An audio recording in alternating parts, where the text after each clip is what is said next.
राधे राधे। स्वागत है आप सबका मेरे इस नए ब्लॉग में। आज मैं आई हुई हूँ रुक्मणी कुंड, जो कि हमारे हिमाचल प्रदेश के बिलासपुर जिले के सालसी गांव में स्थित है। यह मंदिर बलिदान को समर्पित है और रहस्यों से जुड़ा हुआ यह रुक्मणी कुंड।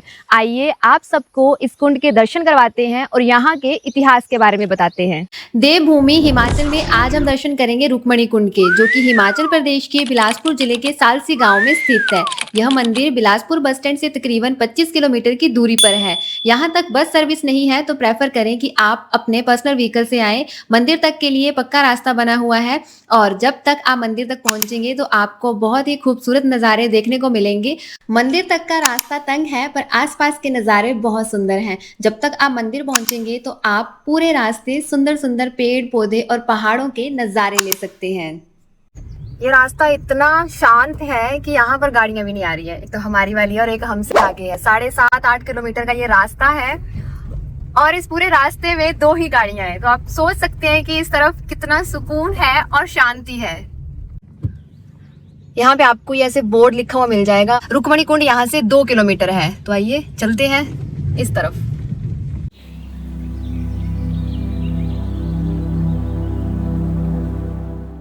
यहाँ पर आपको प्रॉपर फैसिलिटी मिल जाएगी पार्किंग की। आप यहाँ पे अपनी गाड़ियाँ पार कर सकते हैं। इसी के साथ साथ यहाँ पे 2 छोटे छोटे स्टॉल लगे हुए हैं। यहाँ से आप मंदिर के लिए प्रसाद लेकर जा सकते हैं। आइए अब चलते हैं मंदिर के अंदर और आपको दर्शन करवाते हैं।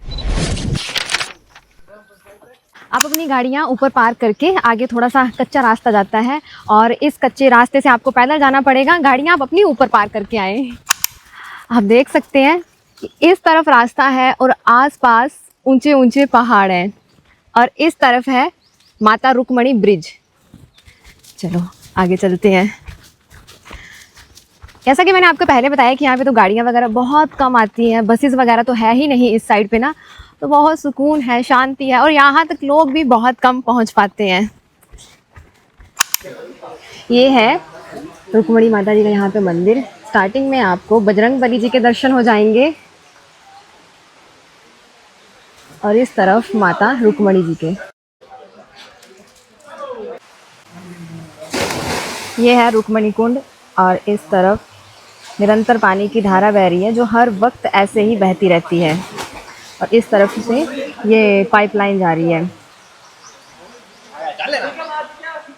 यहाँ पर कुंड के बाहर चेतावनी लिखी गई है कि अंदर कुंड के मोटर लगी हुई है तो करंट लगने का डर रहता है। अंदर कोई भी ना नहाए। नहाने के लिए अलग से वॉशरूम बने हुए हैं बट फिर भी लोग नहीं मानते हैं, वो अंदर ही नहाते हैं। तो सेफ्टी की बात होती है, इसलिए यहाँ पे चेतावनी लिख के लगाई गई है बट फिर भी लोग नहीं मानते हैं। दूसरी बात कि आप जब भी ऐसी जगह पे आएँ तो कूड़ा करकट बिल्कुल ना फैलाएं।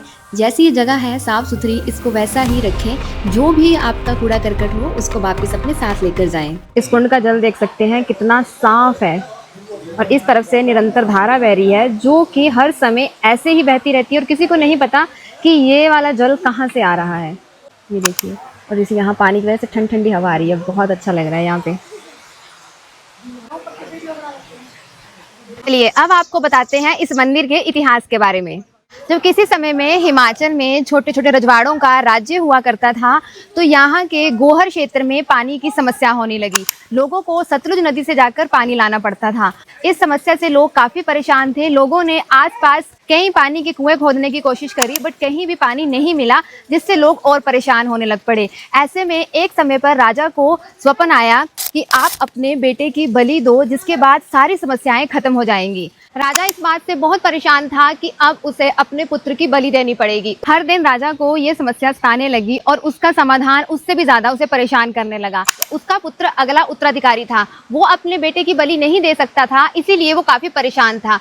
अपने पंडितों से विचार विमर्श करके यह विकल्प निकला कि अगर आप अपनी पुत्र वधू की बलि देंगे तो उससे भी यह समस्या हल हो जाएगी, पानी की समस्या खत्म हो जाएगी।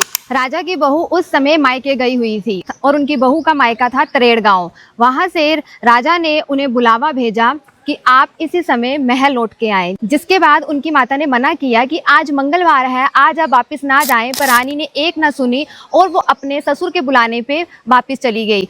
जब रानी महल पहुंची तो राजा ने उसे सारी बात बताई, जिसके बाद रानी रुक्मणी भी नहीं चाहती थी कि उनके पति की बलि दी जाए और उन्होंने बलि के लिए हाँ कर दी। इसके बाद एक दिन निश्चित किया गया, मिस्त्रियों को बुलाया गया और राजा ने बरसंड जगह पर रानी को जिंदा चिनवा दिया और यहाँ पर रानी की बलि दी गई। और उसी समय रानी रुक्मणी ने मिस्त्रियों को कहा कि आप मेरी छाती को बाहर रखना, उसे चिनना नहीं, क्योंकि उस समय रानी रुक्मणी गर्भावस्था में थी। तो उन्होंने कहा कि मेरा बेटा अभी छोटा है, वो यहाँ पे दूध पीने के लिए आएगा, अगर आप ऐसा नहीं करोगे तो वो मर जाएगा। जिसके बाद राजा ने उनकी बात मान ली और उनकी छाती को बाहर रखा, बाकी रानी रुक्मणी को पूरा चिनवा दिया गया। इसके बाद वहां से दूध की धारा निकली और धीरे धीरे वो दूध की धारा पानी में परिवर्तित हो गई। आज भी यहाँ से निरंतर धारा बह रही है और उसी धारा से यहाँ पे कुंड बनता गया, जिसे रुक्मणी कुंड का नाम दिया गया। और साथ में ही माँ रुक्मणी का यहाँ पे छोटा सा मंदिर भी बनाया गया है, जो कि उनके बलिदान के लिए समर्पित है। अब प्रश्न यह है कि उनका बेटा कहाँ गया। कहते हैं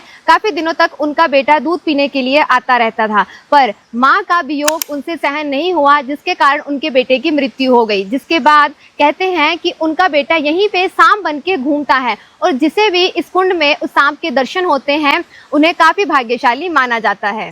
त्रेड़ गांव, जो कि माँ रुक्मणी का मायका है, आज भी वहां के लोग इस कुंड का पानी नहीं पीते हैं। कहते हैं उनकी बेटी की बलि देने के बाद यह पानी निकला है, तो हम इस पानी को नहीं पिएंगे। तो IPH की तरफ से जो पानी की सप्लाई दी जाती है यहाँ से दर्जनों गाँव के लिए, वो यहाँ से जाती है, पर त्रेड़ गाँव के लिए अलग से पानी की सप्लाई जाती है। यहाँ पे साफ साफ लिखा गया है कि कुंड के अंदर नहाना मना है, फिर भी लोग यहाँ मानते नहीं है, नहा के बाहर आ गए हैं। अरे वो है, ये देखो, इस तरफ वॉशरूम एरिया बनाए गए हैं, महिलाओं के लिए अलग और पुरुष के लिए अलग से। और इस तरफ काफ़ी रश हो गया है, क्योंकि वीकेंड्स पे यहाँ पे काफ़ी लोग आते हैं। चलिए अभी नीचे चलते हैं और वहाँ जाके आपको दिखाते हैं। यहाँ पे नहाने के लिए इस तरीके से बनाया गया है, तो साथ में बाल्टियां भी रखी गई है। ये महिलाओं का है, सेम एज इट यहाँ पे पुरुषों का है, पर फिर भी लोग यहाँ पे बाहर ही नहा रहे हैं, चेतावनी के बावजूद भी। काफी अच्छा लग रहा है यहाँ पे। और थोड़ी सी भीड़ है, बहुत ज़्यादा तो नहीं है, बट हाँ वीकेंड्स है इसीलिए है, अदरवाइज अदर डेज पे तो ये भी नहीं होगी। और काफ़ी लोग यहाँ पे नहा रहे हैं, तो थोड़ी भीड़ है। अदर जो फैमिलीज वगैरह हैं वो तो बहुत कम है, तो ये यहाँ के मोस्टली लोकल्स ही होंगे, बाहर के तो बहुत कम है, क्योंकि ये जगह काफ़ी अनएक्सप्लोर्ड है और बिल्कुल शांति भरी जगह भी है ये। गर्मियों के दिनों में यह जगह किसी स्वर्ग से कम नहीं है, क्योंकि कुंड का जो पानी है वो बिल्कुल ठंडी ठंडी हवा देता है।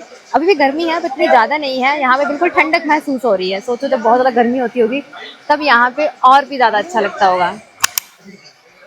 वीकेंड्स हैं इसीलिए यहाँ पे ज़्यादा रश है, अदरवाइज़ अगर आप अदर डेज पे आओगे तो यहाँ पे आपको भीड़ नहीं मिलेगी, बहुत ही कम यहाँ आपको लोग देखने को मिलेंगे। कमेंट सेक्शन में ज़रूर बताना कि कौन कौन इस जगह पे आया है।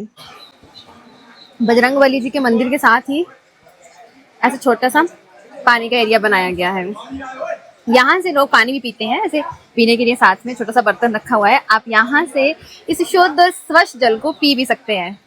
यहाँ पे जो अलग से जगह बनाई गई है महिलाओं के लिए और पुरुषों के लिए, वहाँ पे अलग से मैंने आपको दिखाया है कि आप नहा भी सकते हैं। वहाँ से मैंने भी मुंह धो लिया। वहाँ पे काफ़ी महिलाएं टर्न बाय टर्न नहा भी रही थी और वहाँ से मैंने भी मुंह धोया। आपने अगर नहीं नहाना है तो आप के पानी से एक बार मुँह तो धो ही सकते हैं। काफ़ी अच्छा लगा, काफ़ी सुकून भरी ये जगह है और काफ़ी शांति है यहाँ पे, सच में शोर शराबा नहीं है। आपने पूरे रास्ते में व्यू देखा यहाँ पे कितना सुंदर है, सो काफ़ी सुकून भरी ये जगह है सच में। मंदिर से थोड़ा पहले ही ये आगे रास्ता जाता है मंदिर के लिए, उससे पहले एक छोटा सा कच्चा सा रास्ता है। आप यहाँ से यहाँ पर आकर भी आप फोटोज वीडियो क्लिक कर सकते हैं, बट ध्यान से, क्योंकि ये पानी कितना गहरा है ये किसी को भी नहीं पता है। और इस तरफ ऊपर ब्रिज दिखाई दे रहा है।